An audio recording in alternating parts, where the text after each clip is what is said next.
Hos Kokkekompagniet vil vi godt præsentere Nytårsmenu 2016. Til forret skal vi have jordskokkesuppe. Lun jordskokkesuppen i en gryde. Placer kammuslingerne i en dyb tallerken. Og pynt af med sisukase, kørvel og rugbrødscrunch.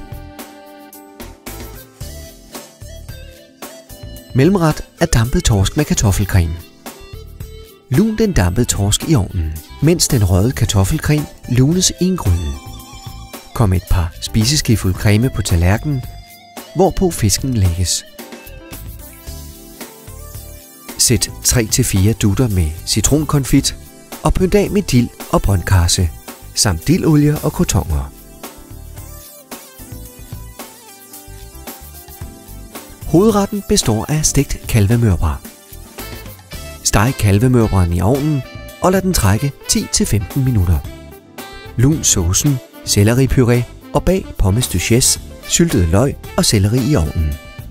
Start med at trække selleripuréen på tallerkenen, hvorefter du kan placere de 2 pommes duchesse. Læg de syltede løg imellem kartoflerne.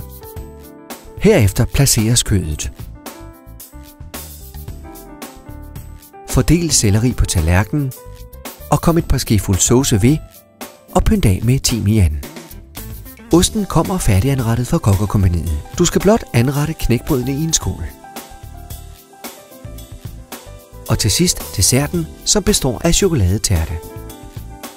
Chokoladetærten kommer anrettet. Du skal blot pynte af med syltede bær og mynten.